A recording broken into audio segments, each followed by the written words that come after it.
अस्सलामुअलैकुम हज़रात। हज के अय्याम चल रहे हैं। दुनिया भर से एहराम बांधकर मक्का शरीफ पहुंचने वालों का सिलसिला चल पड़ा है। इन दिनों एक सवाल भी अक्सर निगाह के सामने से गुजरता है कि आखिर हज का ऐसा क्या मकसद है जो इंसान अपने पड़ोस की मस्जिद में इबादत करके हासिल नहीं कर सकता। आखिर क्यों मुसलमान अपनी गाढ़ी कमाई का लाखों रुपया हज के लिए खर्च कर डालते हैं। बेहतर न होता कि वो हज पर न जाकर ये रुपया बचाते और फिर वो ये रुपया किसी गरीब को दान कर देते। आखिर अल्लाह ने मुसलमानों पर हज क्यों फ़र्ज कर दिया जिससे इंसानियत को कोई फ़ायदा होता नहीं दिखता, सिर्फ अरब वाले ही अमीर होते दिखते हैं। देखिए जी, हज का सबसे बड़ा मकसद तो रूहानी है कि मक्का मदीना के इस वातावरण में आकर इंसान खुद को अपने रब के इस तरह करीब समझने लगता है जैसा उसने ज़िंदगी में कभी नहीं समझा था। हज का हर एक मरहला उस बंदे को दुनिया की खुराफातों से दूर करता जाता है और अल्लाह से उसका रिश्ता मजबूत करता जाता है। इससे उस बंदे की तौबा में भी तेज़ी आ जाती है। उसकी बकिया ज़िंदगी में परहेज़गारी का जज्बा कई कई गुना बढ़ जाता है। उस बंदे के दिमाग पर ऐसा सुकून असर अंगेज़ हो जाता है जैसा सुकून एक लंबे अरसे तक मेडिटेशन करने के बाद लोगों को मिलता है। इस मकसद को मुसलमान काबा जाए बगैर आसानी से नहीं पा सकता, इसलिए हज की ज़रूरत है।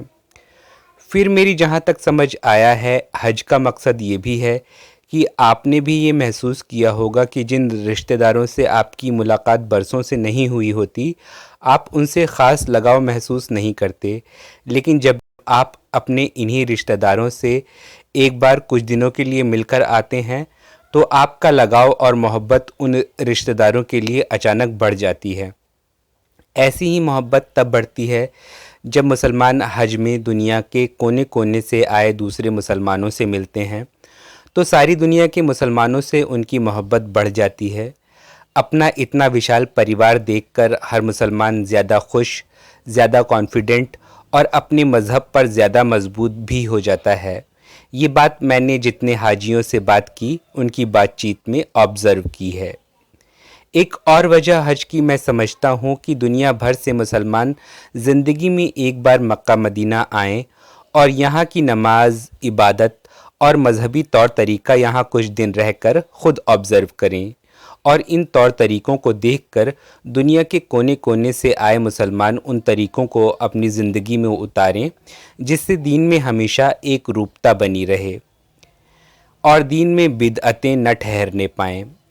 मैंने ख़ुद जब दीन के बारे में अपनी स्टडी कर रहा था तब ताज़ा हज करके आए अपने मामू से खाना काबा की नमाज, औरतों की मस्जिद में नमाज, औरतों के एहराम में उनके खुले चेहरे की बाबत सवाल पूछ कर ये जाना था कि इस्लाम में औरतों को भी बराबरी से मस्जिद में इबादत का हक़ दिया गया है। उनके चेहरों को छिपाना इतना ज़रूरी नहीं जैसा हमारे हिंदी समाज में मान लिया गया है। और वाकई बाद में और डीप स्टडी करने के बाद अपने इन नतीजों को मैंने सही पाया। तो सारी दुनिया एक से इस्लाम पर अमल करे, इसके लिए हज का इंतज़ाम पिछले 1400 साल में एकमात्र कारगर उपाय रहा है। अच्छा, लोग आज सवाल करते हैं कि इतना पैसा बेमतलब हज में खर्च हो जाता है। देखिए, ये बहुत ज़्यादा पैसा खर्च तो नई दुनिया के नए कानूनों का कमाल है। इसमें वीज़ा, पासपोर्ट का खर्च, आप दूसरे देशों से साइकिल या पैदल हज पर नहीं जा सकते, उसका खर्च और भी नई दुनिया के तमाम खर्च शामिल हैं। पहले ये था कि कोई भी इंसान दुनिया के किसी भी कोने से अपना राशन लेकर पैदल या सवारी के जानवरों को लेकर काफ़िले के शक्ल में हज पर चला जाता था। हज के दरमियान बिज़नेस का काम भी कर लिया करते थे, क्योंकि सूरह बकरा की आयत 198 में लिखा है कि हज के दरमियान लोगों पर रोज़ी तलाशने में कोई गुनाह नहीं है। तो पहले ज़माने में हज माल खर्च करने का कम, जिस्मानी ताकत का काम ज़्यादा होता था और अल्लाह ने हज मुसलमानों पर फ़र्ज करते हुए भारी खर्चा फ़र्ज नहीं किया था, बल्कि जिस्मानी ताकत लगाकर अल्लाह की राह में सफ़र को फ़र्ज़ किया था जिस इंसान में इसकी ताकत हो। माल का मामला इतना था कि जब कोई शख्स हज के लिए निकले تو उसके पीछे रह गए घर के लोगों की माली हालत उस शख्स के हज के लंबे सफ़र पर रहने के दरमियान कमज़ोर ना हो जाए, ये ध्यान दिया जाए। और माल का मामला ये था कि हज में जो जानवर ज़िबा किया जाएगा उसमें से गरीबों को सदका भी देना होगा। यानी अल्लाह ने तो हज में भी दान के ही खर्च का हुक्म दिया है। सफ़र और अरब में स्टे करने का एक्स्ट्रा खर्च अब हम इंसानों ने बना लिया है। खैर, मैं समझता हूँ कि बढ़ा खर्च एक लिहाज से सही है, क्योंकि हज के सफ़र में आसानी बढ़ने के साथ खर्च बढ़ा है। अब अगर सिर्फ सफ़र में आना जाना ही आसान हुआ होता, खर्चा ना बढ़ा होता, तो दुनिया भर से कुछ और ज़्यादा लोगों की भीड़ हज पर जाती, जो वहाँ बदइंतज़ामी का सबब बनती। हाँ, मैं जानता हूँ कि अरब खुद एक तय तादाद से ज़्यादा लोगों को हज पर नहीं बुलाता, पर हज का खर्च ज़्यादा होने से कई देशों से तय संख्या से कम ही मुसलमान हज पर जाते हैं। ये भी ध्यान में रखने की बात है। हज असल में ऐसी इबादत नहीं जो हर मुसलमान पर फ़र्ज़ हो, बल्कि हज फ़र्ज़ ही सिर्फ उन लोगों पर होता है जिनकी माली हालत पर हज का खर्च निकाल देने के बावजूद कोई फ़र्क न पड़े।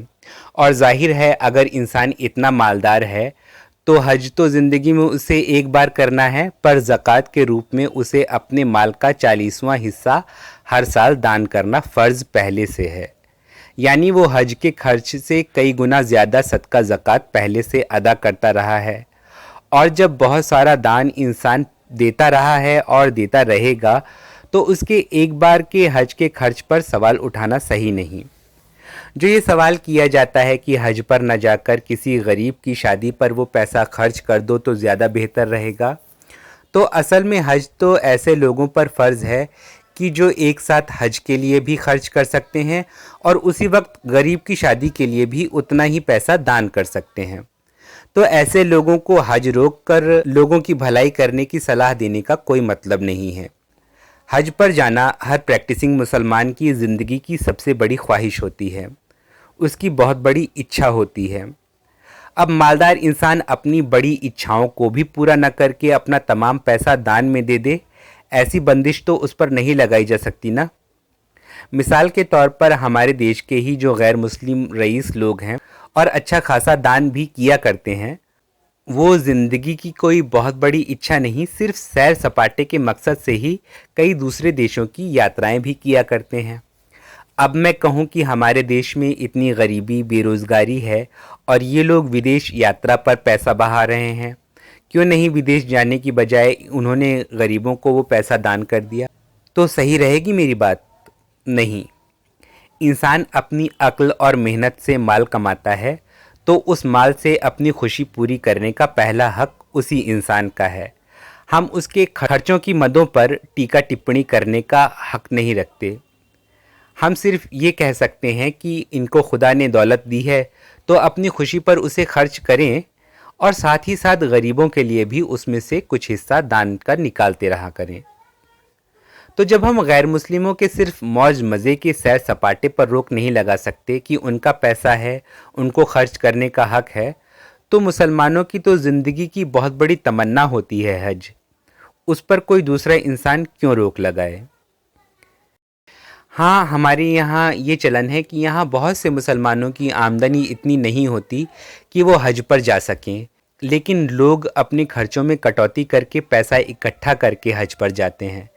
ऐसे लोगों को देखकर इंसान के दिल में ये सवाल आता है कि अपनी औकात से ज़्यादा ये लोग पैसा खर्च करके हज पर गए, जबकि इस पैसे को बचाना इनके लिए बेहतर होता।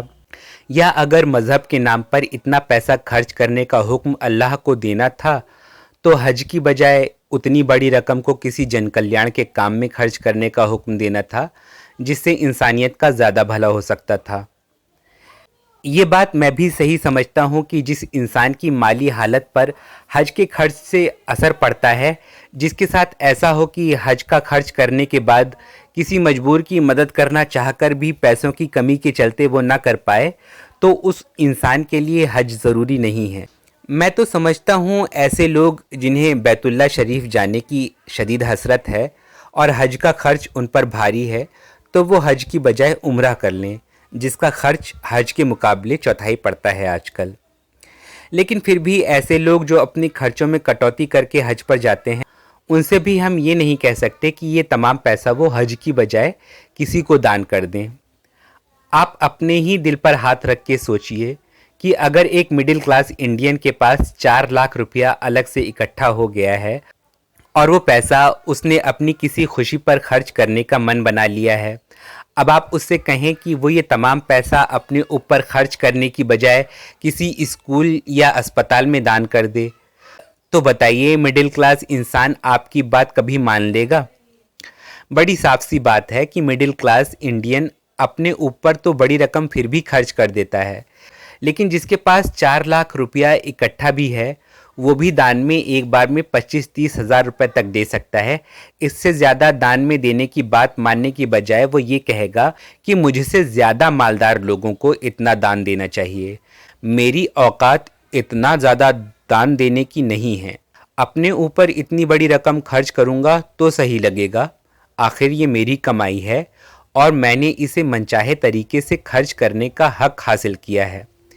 ऐसे लोगों से हम सिर्फ इतना कह सकते हैं कि आप हज का तमाम खर्च बेशक दान नहीं कर सकते, लेकिन हज पर जाने के इरादे से आप पैसा इकट्ठा कर रहे हों और अचानक आपके सामने कोई ऐसा मामला आ जाए कि जहां किसी गरीब की जान आपके कुछ 10-15 हज़ार रुपये दे देने से ही बच सकती हो और आप पैसा देना चाहते हो पर पसोपेश में हो कि पैसा दे दूं तो हज पर न जा सकूंगा, तो आप हज पर जाने की चाह में वो थोड़ा पैसा देने से रुकिए मत कि ये 15,000 कम हो जाएंगे तो हम हज पर नहीं जा सकेंगे, बल्कि ये सोचिए कि मजबूर की मदद करने पर भी हज जितना सवाब मिल जाएगा। और फिर अगर अल्लाह चाहता है कि हज की सआदत आपको नसीब हो तो ये 15,000 कहीं से फिर जल्द आपके पास इकट्ठा हो सकते हैं। ऐसा हुआ भी करता है, जिनसे अल्लाह राज़ी हो जाता है उनके साथ, और अल्लाह राज़ी उन लोगों से हुआ करता है जो मजबूरों, गरीबों और मुसीबत ज़दा लोगों की मदद करने में हमेशा आगे रहते हैं।